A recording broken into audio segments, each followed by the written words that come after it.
Ce livre audio utilise une voix virtuelle générée par ordinateur pour la narration. Les testicules de Jeanne d'Arc et autres surprises de l'histoire de Phil Mason. Introduction. Le présent ouvrage est consacré à l'histoire que l'on n'est pas censé connaître, au grain de sable que l'on a soigneusement ôté des rouages de notre passé pour que son récit tourne sans heurts. Dans les testicules de Jeanne d'Arc, vous allez découvrir ce que vos professeurs ne vous ont pas enseigné à l'école. Il s'agit bien d'histoire, mais pas telle que vous la connaissez. Vous allez apprendre des choses que vous ignoriez ignorer sur de nombreuses grandes figures historiques, ainsi qu'à propos de quelques événements. Des personnages dont on a conservé une image figée, suite à des oublis ou à des cachotteries délibérées, révéleront maints aspects inattendus. Après avoir lu ces pages, vous n'aurez plus jamais le même regard sur certains faits historiques familiers. La réputation de certaines personnes célèbres prend ici une teinte entièrement nouvelle, celle qu'elle aurait naturellement si on avait toujours le temps de tout bien étudier. Car qu'est-ce que l'histoire si ce n'est justement une histoire, un ensemble de faits qui s'imbriquent de manière à former un récit pertinent du passé? Cependant, il ne s'agit pas de n'importe quel fait agencé n'importe comment. Ils sont souvent arrangés de manière à leur faire dire ce que l'on veut. Et ils sont parfois difficiles à gérer. Certains vont dans le sens voulu et d'autres non, surtout quand on parle d'êtres humains. Si certains personnages sortent du lot, c'est bien entendu pour leurs accomplissements, mais parfois également parce qu'ils incarnent toute une époque. Avec le temps, nous finissons souvent par porter ces célèbres ancêtres au nu. Ils restent alors dans la mémoire collective comme les symboles de concepts que nous nous plaisons à considérer comme notre culture et que nous aimerions probablement voir les générations futures perpétuer.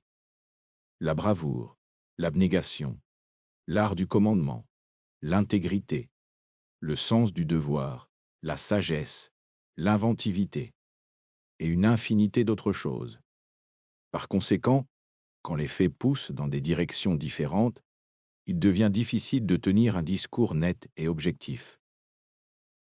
Nos grands noms historiques ont été de véritables personnes, avec toutes les faiblesses inhérentes à la condition humaine. Ils avaient des secrets, des côtés sombres, des aspects qui ne correspondent pas à la façon dont nous aimerions nous souvenir d'eux. Alors, que faisons-nous? C'est simple. Nous avons tendance à conserver et à enjoliver, voire à inventer, les éléments qui corroborent le récit voulu tandis qu'au contraire, nous omettons, enterrons et étouffons ceux qui vont à son encontre.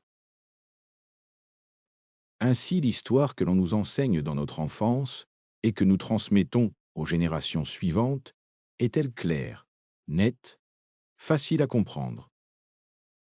Et, bien trop souvent, inexacte, rarement totalement fausse, mais pas totalement vraie non plus. Nous arrangeons les éléments qui ne nous conviennent pas comme un joaillier lisse ses pierres brutes ou un photographe retouche ses clichés. Au bout d'un certain temps, on obtient l'image voulue, épurée, simple et acceptable par tous. Et la société peut ainsi la transmettre aux générations suivantes par l'intermédiaire des enseignants. Au fil des années, des décennies et des siècles, cette image communément admise tient lieu de réalité. Le récit semble cohérent. On peut raconter l'histoire. Arranger l'histoire, c'est-à-dire parvenir à un consensus sur une version manipulée des faits, n'a rien de nouveau. Il s'agit pourtant rarement de l'acte d'historiens malveillants cherchant délibérément à déformer la vérité. En général, c'est une société tout entière qui, inconsciemment, se crée un passé confortable en répondant à ses besoins du moment. Les testicules de Jeanne d'Arc rend à l'histoire. Pour continuer à écouter ce livre audio gratuitement, cliquez sur le lien dans la description et vous pourrez l'écouter en entier sans frais grâce à l'essai de 30 jours d'Audible.